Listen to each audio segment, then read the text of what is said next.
Prime news watch میں ایک بار پھر ناظرین آپ کو خوش آمدید کہتے ہیں، اور بریک سے پہلے ہم بات کر رہے تھے کہ آج موجودہ جو سیاسی صورتحال ہے اس میں پیپلز پارٹی کی سینٹرل ایگزیکٹو کمیٹی کا اجلاس ہوا۔ اگرچہ کہ پیپلز پارٹی کے جو رہنما ہیں وہ یہ کہتے ہیں کہ یہ ایک روٹین کا اجلاس تھا، لیکن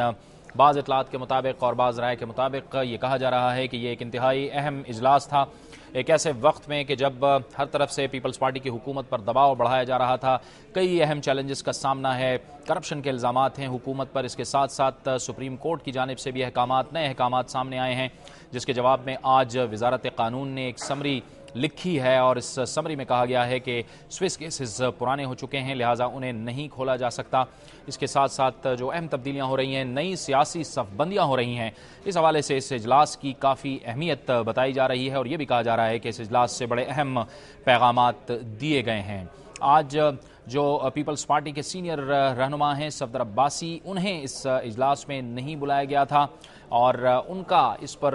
ان کے تاثرات کیا ہیں، وہ اس اجلاس سے متعلق جب انہیں نہیں بلایا گیا، انہیں دعوت نہیں دی گئی، وہ اس پر کیا تحفظات رکھتے ہیں، یہ آپ کو وہ سنواتے ہیں۔ دنیا نیوز کے نمائندے سے گفتگو کرتے ہوئے صفدر عباسی کا کیا کہنا تھا؟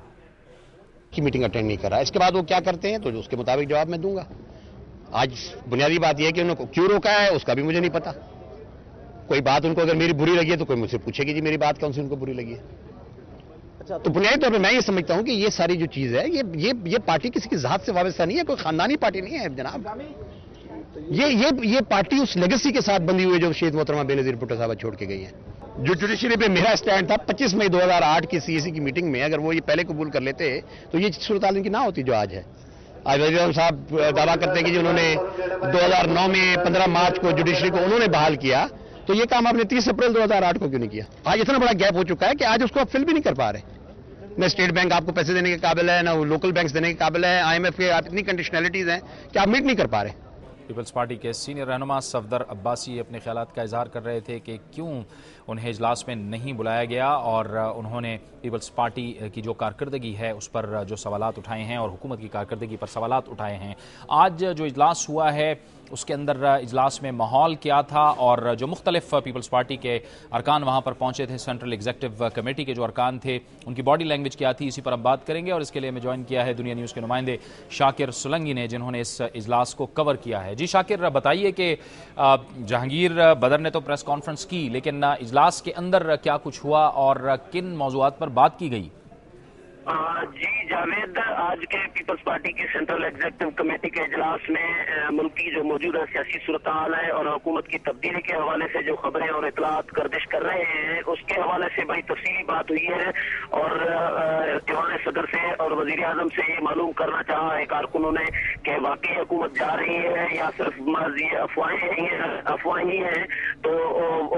وہاں پہ کارکنوں کو یہ یقین دہانی کرائی گئی ہے، اعتماد میں لیا گیا ہے کہ کوئی حکومت تبدیل نہیں ہو رہی، حکومت کہیں بھی نہیں جا رہی، کارکنان افواہوں پر توجہ نہ دیں اور اپنا کام کریں، سیلاب متاثرین ان کی مدد کریں، ان کی بحالی کے حوالے سے کام کریں۔ صفدر عباسی کا معاملہ بھی وہاں پہ سینئر رہنماؤں نے معاملہ اٹھایا، اور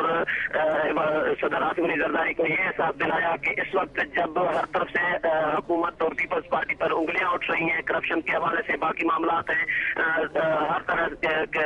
سے انگلیاں اٹھ رہی ہیں، تو ان حالات میں کم از کم پیپلز پارٹی کو، پارٹی کے لوگوں کو متحد رکھنا چاہیے، یہ احساس دلایا گیا تھا۔ تو اس کے بعد اجلاس کے دوران صفدر عباسی کو کہا رہی تھی، میں موجود تھا صفدر عباسی کے ساتھ پارلیمنٹ ہاؤس میں، میرے سامنے ان کو کہا رہا ہے کہ آپ کو اجلاس میں بلایا گیا ہے، تو صفدر عباسی نے معذرت کر دی اور ان کو جھاڑ بھی پلائی جنہوں نے کال کی تھی کہ یہ آپ نے کیا مسکری بنا کے رکھی ہے اور مجھے منع بھی کر رہے ہیں، پھر بلا رہے ہیں۔ اس کے بعد فرات اللہ بابر سے میرا کانٹیکٹ ہوا تھا اجلاس کے دوران 3:13 پہ، ان سے میں نے پوچھا کہ صفدر عباسی کی کیا ممبرشپ معطل ہوئی ہے، تو انہوں نے کہا ممبرشپ ان کی معطل نہیں ہوئی، البتہ ہم نے ان کو اجلاس میں انوائٹ بھی نہیں کیا تھا۔ اچھا شاکر، یہ اعتزاز احسن نے بھی آج کے اس اجلاس میں شرکت نہیں کی ہے، تو وہ اس پہ قائم ہے کہ انہوں نے منع کیا گیا تھا کہ آپ اجلاس میں آنے کی زحمت نہ کریں، تو آج شاکر یہ بتائیے اعتزاز احسن نے بھی آج اجلاس میں شرکت نہیں کی؟